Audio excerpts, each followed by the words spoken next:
পদ্মার এক কাতলের দাম 40,000 টাকা। রাজবাড়ীর গোয়ালন্দ উপজেলার দৌলদিয়া পদ্মা নদীতে রবিন হালদার নামে এক জেলের জালে ধরা পড়েছে 22 কেজি ওজনের একটি বড় কাতলা মাছ। মাছটি উন্মুক্ত নিলামে 39,600 টাকায় বিক্রি হয়েছে।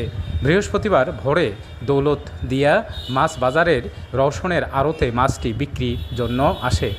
সেখানে উন্মুক্ত নিলামে মাছটি ক্রয় করে 5 নং ফেরিঘাটের মাছ ব্যবসায়ী চান্দু মোল্লা। জানা গেছে, জেলে রবিন হালদার তার সঙ্গীদের নিয়ে ভোররাতে পদ্মায় মাছ ধরতে যায়। তারা নদীতে জাল ফেলে দীর্ঘক্ষণ অপেক্ষা করতে থাকে। এক পর্যায়ে ফজরের আজানের আগে তাদের জালে জোরে একটি ধাক্কা লাগে। পরের জাল তুলে দেখতে পায় বড় একটি কাতল মাছ জালে আটকা পড়েছে। মাছটি বিক্রির জন্য তিনি দৌলতদিয়া মাছ বাজারে নিয়ে আসেন।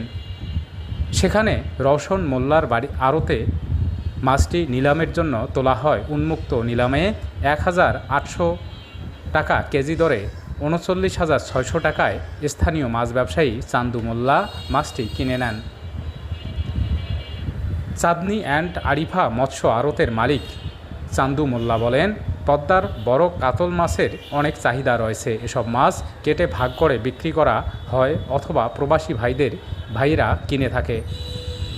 সকালে মাছ বাজারে 22 কেজির কাতলা নিলামে উঠলে আমি 39,600 টাকা দিয়ে ক্রয় করি। মাছটি বিক্রির জন্য এখন বিভিন্ন জায়গায় যোগাযোগ করা হচ্ছে। সামাজিক যোগাযোগ মাধ্যমেও ভিডিও দেয়া হয়েছে। কেজি প্রতি 1,000 লাভ হলে বিক্রি করে দেব।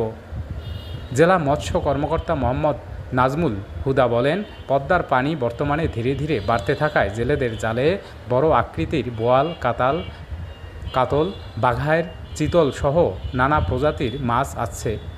মাছগুলো পেয়ে জেলেরাও অনেক খুশি হচ্ছে। পদ্মায় এখনও বড় বড় মাছ রয়েছে, এটা আমাদের জন্য আশার খবর।